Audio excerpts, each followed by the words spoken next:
I'm sure we all remember our first year in teaching and stepping into the classroom for the first time, wondering what on earth was going on, which I know I did. So in that first year of teaching, having the right support network and receiving the right advice can make all the difference. And that's where my guest today, Andy Taylor, can help. So he's got tons of experience working with NQTs, or should I say ECTs now. So working with the DFE, Chartered College and TES, as well as through his popular Twitter page, Andy's reach has been huge, and he has supported countless ECTs on their journeys into teaching. So he's even written a blog for Classroom Secrets, so check that out after you've listened to this episode. So I know Andy has some really valuable advice to share with you, so let's get to the interview. So Andy, or maybe I should call you Mr. T, welcome to the Teachers Podcast. Lovely to be here with you this morning, Claire. Really excited to be chatting with you. So, normally I ask each guest to talk about their topic, kind of to introduce it to all teachers, because maybe they've never heard of it before, but everybody's been an NQT or now an ECT, or whatever acronym might be, I suppose, in your country. So tell us why you're here today and what you're going to share with the listeners in this episode. So for me, supporting NQTs or ECTs has always been a real passion of mine, and it's something that I think is so important for people to have that effective support during that time, and to know where to seek that support, and also kind of what's expected of them and what they should be expecting of the school. So it's about helping people feeling equipped and feeling ready for their ECT years, as it is now, to be able to get the most out of it. Yeah, it's interesting, isn't it? Because I remember lots of documents in my NQT year, bearing in mind this was a long time ago now, maybe 2006 or something, quite old. But whether I was really clear on the expectations or not is another thing. Whether everybody working with me were clear on those expectations. Any tips for feeling like you really know what the expectations are? I think there are a couple of key documents to look to. So on the DFE website, there is the statutory guidance for induction, and that outlines really clearly the expectations for the school, what the school needs to provide, and at different levels within the school. So the head teacher's provision, the induction tutor and the mentor's role within that, and then also what should be expected from appropriate bodies. So they're the group of people that sit a little bit outside of the school, and that's the people who will collect your paperwork and sign you off effectively at the end of your induction. But also it outlines the expectations of you and what you should be kind of bringing to the process. And a lot of it is just really kind of common sense things, of being open to kind of that mentoring and that support, and keeping yourself kind of organised and being prepared to engage effectively with that support that's going on there. And it's just keeping on top of things like absence reports and things like that. So it is quite generic kind of guidance, but actually what's really important as an ECT is you know the expectations you should have of your school. And at the moment on my Twitter feed, I'm getting quite a lot of questions about what those sort of expectations are. So it's really important that you're aware of these expectations you should be having of your school. Yeah, no, I completely agree, and I don't think that's really changed since 2006. Not really feeling clear around what it is. I mean, I started a bit later in the year, I think October. So I actually did my NQT over 4 terms because I was part-time the first term. Yeah. And you were supposed to go to one NQT kind of conference a term, I think, and I think I went to one in 4 terms. Okay. Because I didn't know I was supposed to go either, kind of just didn't happen. Just went to one and that was it, and never had another one again. And these are the kind of things that can happen that maybe you don't know, or expectations that you should be asking for. So yeah, it's really important. It is. Okay, then. So what experience can you bring to the table? So you're an ECT listening now. What can you tell us that they should really know? Okay, so for me, I was lucky in my experience as an NQT back it was, and that was in 2002. So a little bit older than you, Claire. So I did mine a while ago. Only a little bit. Only a little bit. In 2002, I completed mine, and I was really fortunate. I had an amazing mentor that really supported me through it and really guided me. And I picked up the role of NQT mentor in about 6 years into my career. And at that point, it was about kind of, okay, how can I support the ECT, NQT as it was there, really effectively? So it was about kind of, okay, well, what systems do I need to put in place? What support like they need to be offered? And like you, I think I met then NQTs that kind of came to me kind of partway through their year, or they came in as kind of NQT plus ones or RQTs as they were back then, who had very patchy experience during their NQT year. Similar things, not getting that effective CPD, not being kind of supported effectively. It was very much a light touch kind of approach. And I think where the early career framework comes in now for supporting ECTs over that 2-year induction process is it gives everybody access to that consistent CPD, and I think that's a really positive step forward that every ECT will be going through the early career framework, and that means that they, by the end of that second year, they will have had a really good chunk of CPD and a good investment in their own progress moving forward. So that's the first thing. As an ECT, you should make sure you're having access to the early career framework. How schools implement that will vary from school to school. So some schools are devising their own materials in order to deliver the early career framework. Some are using the materials from a provider. So there are 4 main providers that develop materials for the DFE. But equally, your school may be buying into full support from a provider, and that means that all your CPD will be delivered externally by external people to the school, rather than it being delivered internally by your mentor. Although your mentor will support you through the early career framework materials and implementing those that come from that provider, they will guide you through, provide you opportunities to discuss, to share, to reflect on practice. And one of the things I think is really, really important, and I know we'll touch on this probably a little bit later in more depth, is that separation of the mentor role and the induction tutor role. And I think that's a really positive step forward. And I think, as an ECT now, it's remembering that distinction in the roles, that your mentor is there to support you with the ECF materials. They will observe you frequently, but it's very low stakes. It's in order to help support you with the curriculum that the ECF provides. Your induction tutor, they will be the person that will be making that judgment. They will be the person who will be judging you against the teacher's standards at those review points throughout your induction period, and they will be the people submitting that report to the appropriate body to say, yes, you've demonstrated the standards, we're happy to sign you off, and that will then go to the appropriate body. Historically, and I experienced this quite a lot as an NQT mentor, you were both of those roles. You were that person who offered support and the person who would be doing the judging, and sometimes that caused a bit of a clash really with NQTs that I work with. There was a reluctance to say, I'm finding this difficult, for fear of that induction kind of tutor hat, as it would have been then, that there would be that judgment coming, whereas actually the mentoring hat would kick in always and say, well, actually, how can I support you? What support can we have? And I think that's a really nice distinction now that's been made for ECT starting. So what are your other thoughts then? So obviously you've been an NQT mentor for a very long time, and well, not too long, but I just thought, that doesn't sound good. But what are your thoughts then about the early career framework? Is it a positive step? The things that you're not happy with, what do you feel about it? Well, I think there has been my biggest kind of, not reluctance with it. I think the biggest limitation is the timing around it. I think with the experiences schools have had over the last 18 months, so the change to the 2-year induction has been on the cards for a few years now. So this has always been on the radar for schools. However, last year and obviously the year before, schools were hit with huge immediate changes that needed to be addressed in the light of the pandemic that was going on. And I think then it slipped from the radar, and noticeably so. And the priority was making sure pupils and staff were safe in school each day. What I think that meant then is there was a kind of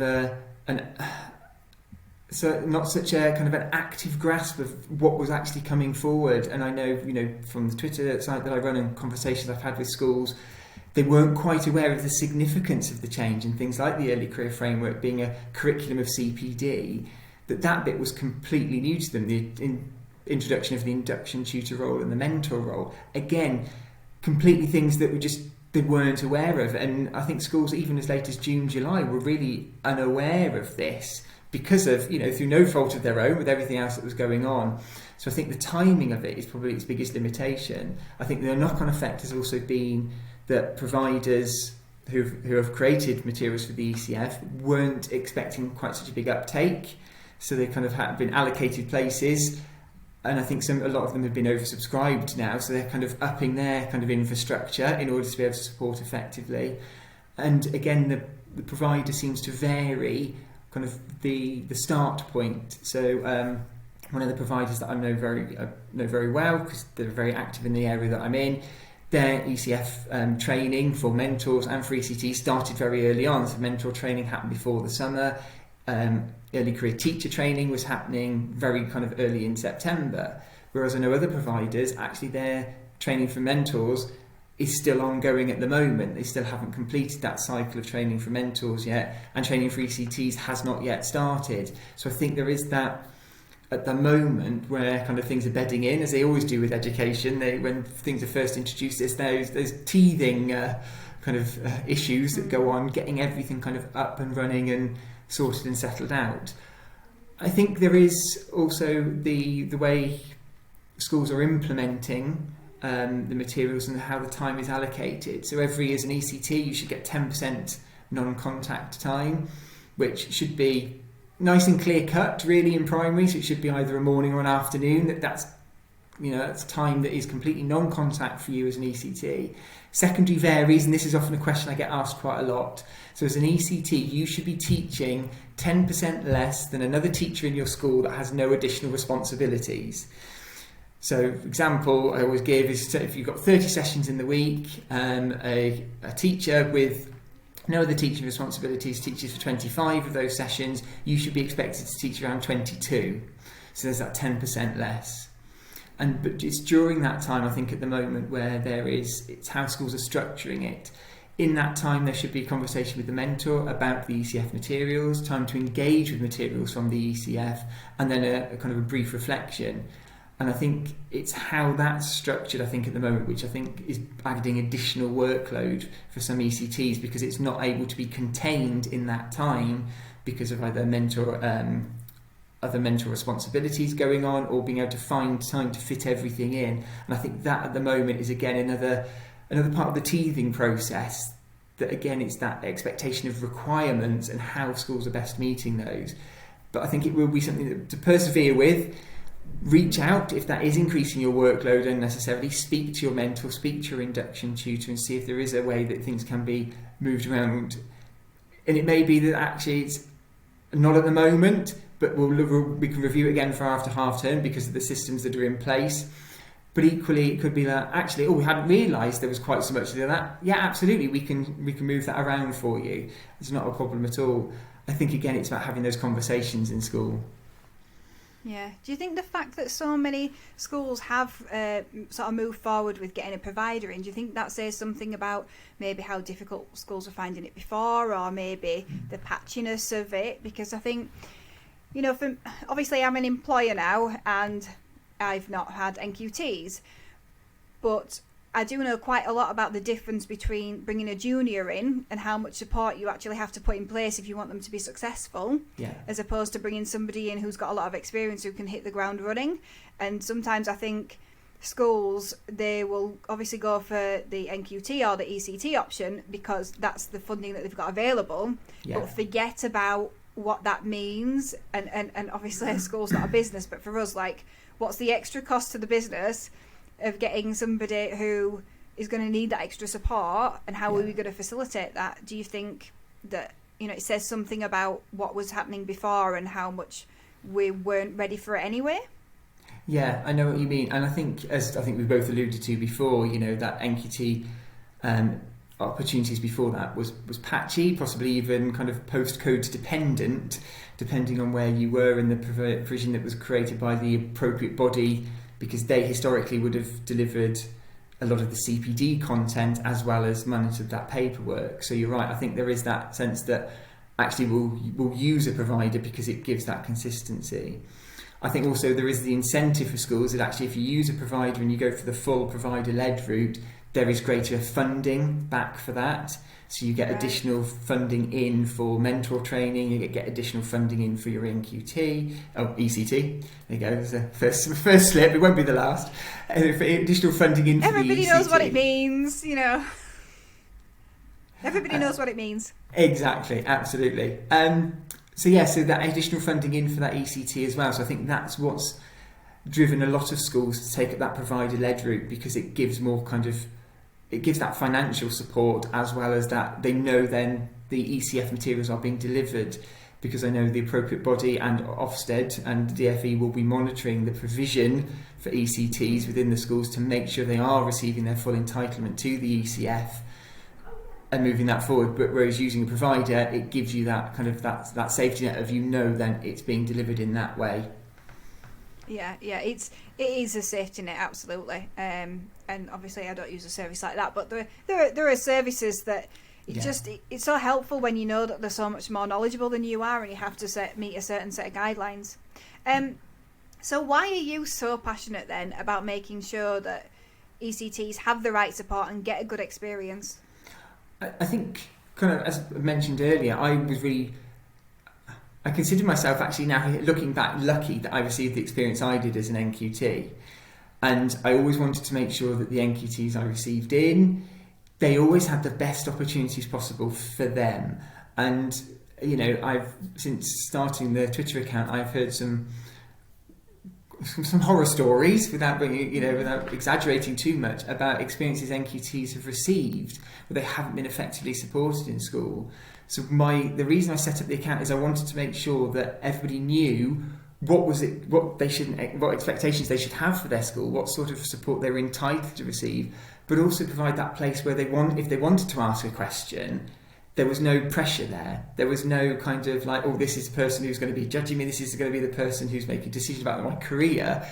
It can be very open. I'm happy to answer any questions people can, want to kind of bring my way, to offer them that support, because it is so important. And, we're all aware of the teacher retention kind of concerns that are going on at the moment. Crisis. I was trying to avoid the word crisis, but as you've said it, we'll go with it. The teacher retention crisis that, over a third are leaving before 5 years are up. And I think it's that investment in early career teachers and NQTs is so important and so vital to make sure that we keep people in the profession and we keep, those outstanding teachers, those teachers that have so much potential. I don't tend to use the word outstanding a lot because there's too many kind of associations with like Ofsted grades, but there's excellent teachers that have the passion, the drive.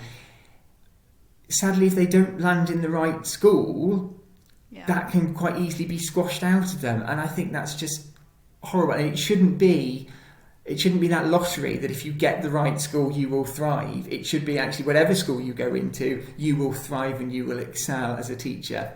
And I think that's that's where that passion comes from, is that need, that want to make sure that everybody gets those opportunities that they deserve. You're right, though. You're so right, and I can sort of put my experience. I was one of those teachers who left within the first 5 years because of my NQT experience. So I suppose nobody could have helped this. They weren't necessarily looking for an NQT. It just happened that I was an NQT, and the school had been in special measures quite a lot. So it was like, oh, hang on a minute, how do we do this induction thing again? And I remember them saying that, really. So it wasn't anybody's fault. They were trying to not do it well. It just wasn't a great experience. But the school I was in, I taught dance in a secondary school, and it was an old gym. Basically, it had mirrors. It was quite small for a dance studio, but there was no other classrooms around it. Like I don't even think there were classrooms above that part of the school, because it was like a really new built school with grass on the roof and everything, and you enter at the top and you go down loads of stairs to get to everything. But there was a sports hall And that's how far away I was from civilization. I was a sports hall away from everyone, a sports hall between me and everyone else. And I remember when I first started, they had a split lunch. And I'd be teaching the year 7s, and, you know, anybody who's done secondary before will know, like, with year 7s, you're like, right, with year 7s, like, I can be the teacher I need to be. With year 11s, I'm going to have to wait for them to leave. And the year 11s would just come in the room and run around the room. And nobody would help me. And it was just, it was very lonely. Because there were no other NQTs either. Even normally there aren't they, in a secondary school? Yeah. But those experiences shaped my habits and the things that I did and things that I didn't do and what sort of would be in the long run, really. So I just wanted to say 100% agree. And so this is really exciting because you're going to solve the teacher retention crisis alone. Absolutely, I'll give it my best go. But you're right, it is, as an NQT, sometimes it can feel quite isolating if you are the only one in the school. If you're in a single form entry primary school even, you know, it can feel quite isolating. And, you know, you have the company of children all day, but actually that adult company and that chance to have that conversation. And, you know, so often I go into work with different schools and at lunchtime the staff room is empty because people are kind of in their own classrooms eating, and you think that's a time that, you know, one of the parts I think that's kind of given me so much enjoyment of the role that I've ever had is the colleagues that I've worked with, and that chance to sit in the staff room, have a really good laugh with your colleagues, you know, vent, decompress, you know, whatever you need to do in that space to talk about and share your experiences. And I always found that if I worked in a two-form entry school for a long while, and I'd walk out my room thinking, oh God, that lesson was a disaster, they didn't get it at all.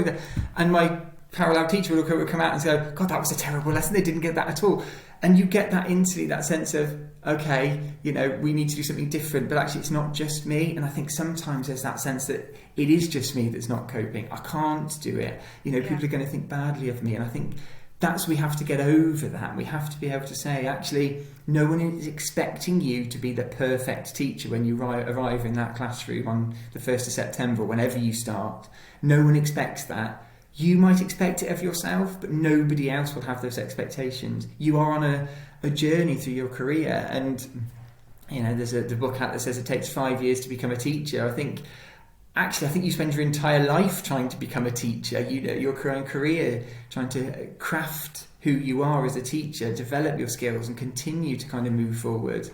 And I think that's something we have to recognise, that as an ECT or an NQT entering that classroom, no one expects you to be the finished product. You are still learning, you're still developing. And I think that's where the ECF materials really recognise that, and kind of continue to build on the training that you've received. And I think there's that sense of, you know, if those who are completing a PGCE entering it, that actually you now get, instead of 1 year of kind of training through your ITE programme, it's now 3 years of kind of consistent training, because you get that PGCE and those 2 additional years through the ECF as well. And I think it's a sort of a really important recognition that, and stating it, you are still learning, you're still developing, and give yourself time to do that.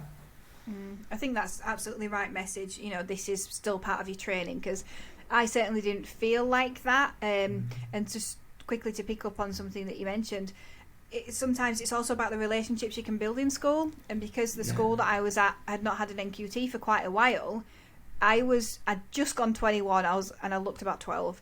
I was a really young teacher, and I think probably the next oldest teacher might have been about 27. And at that stage of your life, that's a big gap, you know. You're talking about having your family and your house and your partner, and I were like fresh out of uni, and I think I wouldn't have had those conversations because I didn't think it was all right to not be perfect.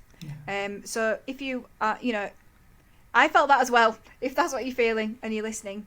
And so it is important to be able to say, actually, I don't have to be perfect. This is part of my learning. This is part of my training, and schools should be accepting that as well.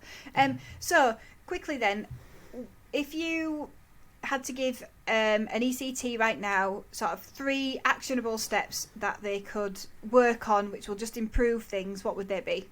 So first one is if things are going, if you are finding things tricky, the first one I would do is I would go straight to the statutory guidance for induction that's on the DFE website. If you just type that in, it will take you straight there. And that's something I think is really important. It just sets out what you should be expecting from your school. And the schools will know that document as well. It's available to them as well. So I think it's about making sure you are having the entitlement that is there for you. Second of all, reach out for support if you are finding things challenging. The biggest thing I can say to you is that schools will support you. They want to support you, but sometimes they don't know what you need support with unless you tell them. So it's so important that you reach out in that way. And I think it's about, and the other thing I would say is just build those relationships in school. Build those positive relationships with your colleagues so you can, decompress at the end of a day. You can have those conversations around things. You can share your experiences with somebody, and I think that just helps you to unpick, utilising your teaching assistant or support staff you have in the room, that you can again build those relationships with to help you kind of talk to them about, because as we've both said, sometimes it can be quite isolating as a teacher. You have to have those connections around you to be able to support you and to be able to get you to where you want to be. And I think that's my biggest message, is that you are you, and it should be about getting you to be the best teacher that you can be. Thank you. Okay, so where can we find you then? So I am on Twitter, and probably many of you may already follow me, but if you don't, I am at MrTs_NQTs. And yeah, come along and find me, come and follow me, and hopefully see you on Twitter soon. Yeah, and if you ever want to do anything like this, I just want to let you know that your name has to begin with P or T, because in teaching we only seem to have Mr. T's and Mr. P's. They're the only ones I have on the podcast anyway. But thank you so much. I think that this episode is going to be really helpful to a lot of ECTs, especially if they felt, in any way similar to the way I did.